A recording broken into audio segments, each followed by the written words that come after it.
As Hardcore Nulockes on YouTube have been milked and dumbed down like all hell, I've been going out of my way to bring the hardcore back into Hardcore Nuzlocking. We ain't about this babucore minus vanilla jank. I've already done a few of these challenges like Fire Red Hardcore with only not fully evolved mons and Nuzlocking that game with only one Pokemon in my party. Keep in mind I explicitly ban setup moves in those runs as they are really cheap and abusable, but this time I'm taking the meme to a whole nother level. Can you hardcore Nuzlocke Pokemon Leaf Green with only Little Cup Pokemon? Good god, what is this? As if not fully evolving was enough of the meme as it is, now I'm stuck using only first form mons? The rules. Hardcore Nuzlocke rules, standard stuff. Plus, no setup moves. So harder than most people's Hardcore Nuzlocke rules by default. But the main kicker is, I can only use Little Cup mons, or first form unevolved mons. Anyone who's been on Pokemon Showdown knows what this is, and knows what I'm talking about. Stuff like Squirtle, Drowsy and Pidgey. Only the first stage of a Pokemon can be used. Pokemon that don't evolve like Lapras are obviously way too powerful for this Nuzlocke and are banned, and Gen 1 mons that do get evolutions in Gen 2 like Onyx and Cypher are obviously not allowed. Cypher is definitely way too potent. Now this is how you do a Nuzlocke. No, a Trash Lock. This makes Pokemon Challenge's Emerald Trash Lock look tame in comparison. The only notable thing about the rule set is that Leaf Green is definitely better for this challenge because of the exclusives, but as I was abroad while doing this, I couldn't download Leaf Green, so what I did was I would just play Fire Red, but I would use peaky hacks to swap their version exclusives manually to their matching counterparts from Leaf Green, as they're all basically mirrored for each other, such as how Oddish and Bellsprout, the version exclusives, have the exact same encounter rate, location and level as each other, and Psyduck is essentially mirrored one for one with Slowpoke. I just made it so if I caught the Fire Red version exclusive, I had to swap that with its counterpart exclusive from Leaf Green using PK Hex. The main one was swapping Shelter for Staryu. When I did swap this with PK Hex, the IVs and natures of the Pokemon that I caught would be carried over exactly the same, so it basically still simulates the random encounter experience for a Nuzlocke. This makes the game pretty much Leaf Green in everything but name. So, with the rules established, now you actually have to use your brain for once, but just a little. Get ready to see some of the biggest memes ever, like sweeping Lieutenant Surge with an underleveled Bulbasaur, Sabrina with a physical attacking Drowsy, or beating Blaine before Silph rival with a level 40? What?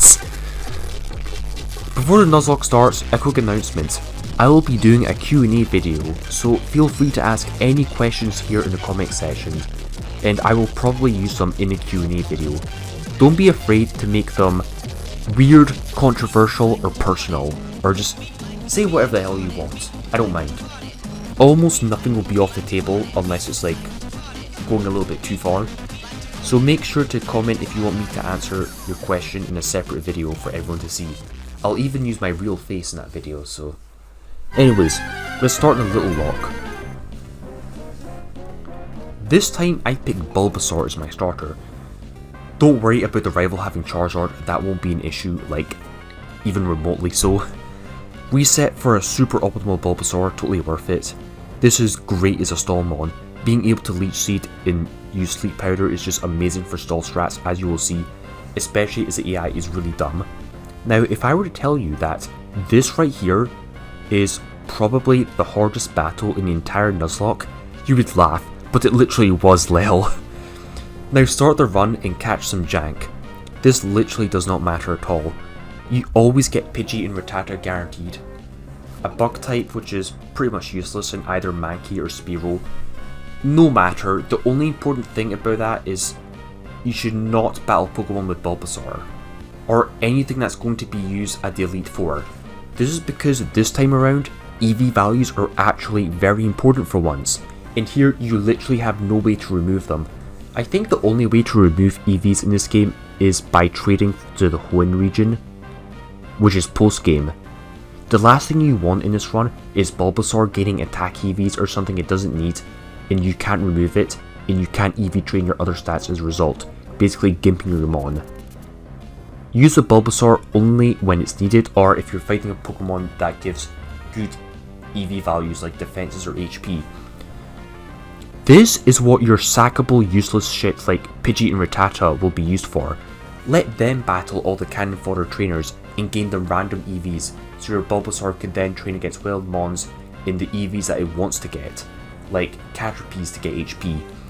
I do allow rare candy grinding, but remember you won't gain EVs from this, so you still have to EV train manually, otherwise you will get massively power crept by the end of the game.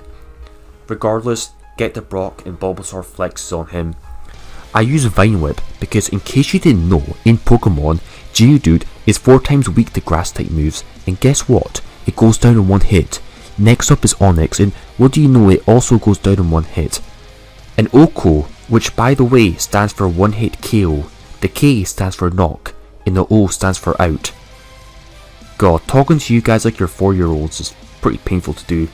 I see a lot of YouTubers doing it, I don't know how they do it. But there's little difficulty on the way to Gym 2 as Pidgey and Rattata basically handle everything, even though they're unevolved. Now remember kids to ask in the comments what fossil I got. Actually, I'll tell you, you fucking bitch. I got Lord Helix.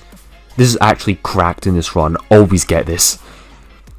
Here I get Ekans, which I swap for its leaf green counterpart Sandshrew, and this is actually great with surprisingly sussy physical stats for a first stage mon. Next, I'd say do Misty first before Rival because I'm a monster and I don't need to do Rival first. Bulbasaur just flexes with Leech Seed and wins. How people unironically struggle with this boss fight is just beyond me. Rival fight is easy. Sandshrew can meme on Pidgeotto and Sleep Powder Charmander and just gang up on it and win. Pidgey goes on a rampage before I catch Oddish, which gets swapped out for Bulbasaur at home, Bellsprout. Rival wants another booty blasting, so I comply. Sandshrew uses Rock Tomb to flex even harder, then unleash the Kadabra counter, the almighty Drowsy. Tail Whip Charmander then just gets one shot with my Diglett. This is officially my first crit dodge of the run, but it's not like Diglett even mattered remotely, so it didn't matter at all.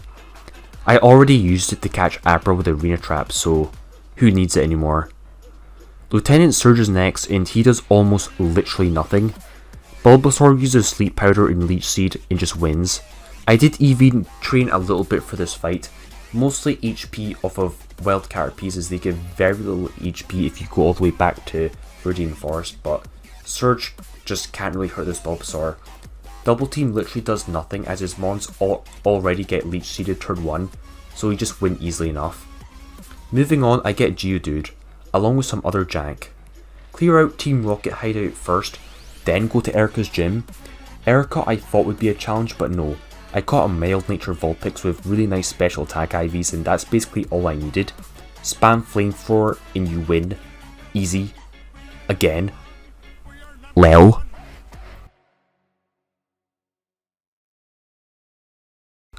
Now I go to the rival fight and he's also really easy. Voltorb is a great lead as it one-shots his lead while also baiting in Gyarados next, the idiot. Sandshrew beats Charmeleon and that's all there is to see. Giovanni is next and you need a slight bit of prep for the Kangaskhan. Damn, early bird turn 0 wake, that's really annoying when it happens, but Geodude and Sandshrew do take it out, making this my second crit dodge this run. Catch Ghastly, and well, you'd think this would be quite important, I never used it once at all, so that was a fail. At this point in the game opens up so much, and you have so many options, so the best thing to do is to clear your way to the Silph rival, then before battling him, go do some other stuff. Go get every other possible encounter, and clear Safari Zone. Almost all of these encounters are pointless and will just never be used. The only reason you need them is to get the leftovers, so you need to get 30 mons to get that, which lets you stall like crazy. Leftovers is such a broken item. Make sure that you get a Magikarp. This is so you can get Staryu, or in my case Shelter, which I then swap over for its leaf green counterpart Staryu. And oh no, I finally lost my first mon, Dodu, to a crit. But I basically just spammed rare candies on it, and I didn't give it any EVs at all. It was avoidable, but then again, I don't even care. This did not matter at all in the grand scheme of things. Coca time, and here I whap out a fully EV trained Abra, and oh boy, this is the sauce. I EV trained my Abra fully because I know for a fact that I'm going to be using this against Elite 4. It is definitely Elite 4 worthy. So I just EV trade it now, just to save time for later on, and it goes off. Who even cares about being underleveled? Now, this is where the memes really start to become too much to handle. Go straight to Cinnabar Island and get the Helix. This thing is so pog with shell armor and sassy nature. More like sussy nature. Omnite is a sassy baka. I'm not sorry for being cringy. After I get the Helix, I go straight to Blaine. And yes, this is not a dream. You're unironically seeing Blaine getting swept by a level 40 Almanite before doing the Sylph Core rival. This is how it's done. I did EV train the Lord Helix though, as I know that I'm going to be using it against Elite 4, so you might as well do it. Then after that, you go beat the rival with a very similar outcome as the last time. With Almanite, Charizard is not a problem at all. Neither is the next Giovanni battle, who barely even scratches me. Such a meme. Sabrina was potentially a meme though, except for one misplay I made, where I did know that the Mr. Mime had Baton Pass, and it passed several barriers onto Alakazam, allowing it to tank Shadow Balls. Thankfully I got the crit anyways, but that could have actually been a big problem. I most likely would have won anyways, but I would have had casualties. But at that point my Drowsy was not EV trained at all, and had I EV trained it, this would have been much less of an issue. Gym 8 time, and Giovanni gets swept by a flipping Staryu. What the hell even is this? I will gloss over the next rival battle this time. Similar to the last one. Hey, this time I actually lost a second Mon. Vulpix. It got crit and fainted. No. Speedrun my way to the Elite 4 while dodging every trainer in Victory Road. Select a final team and fully EV train them by this point. I must say, this is a pretty disgusting Little Cup team. Staryu is a crazy Mon. Thunderbolt, Surf, Ice Beam coverage is just incredible.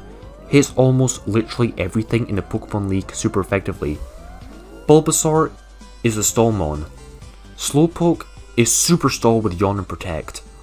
Drowsy is a designated Alakazam counter, and Abra is just dumb. Let's go.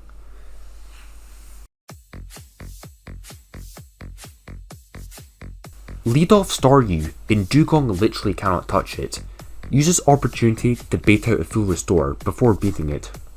Cloyster does nothing. Slowbro is a bit annoying as it spams Yawn, so I need to stall by switching around. Lapras is the only threat, but the thing did start to go wrong for me. For some reason it used Body Slam and not Surf, and of course it paralysed my Staryu turn 1. This almost cost me the run actually. I was able to Toxic Stall Lapras, but the final Jinx was very hard to beat without sagging to it. If Staryu was not Parahaxed, this would not have been an issue, but Staryu had to stall with Leftovers and Protect. And thank God I was able to stall with the Ice Punch PP. I had to dodge a few bits of RNG for sure. I did get unlucky, but then I got lucky afterwards, so the luck kind of like cancelled out. But after that, things get way easier.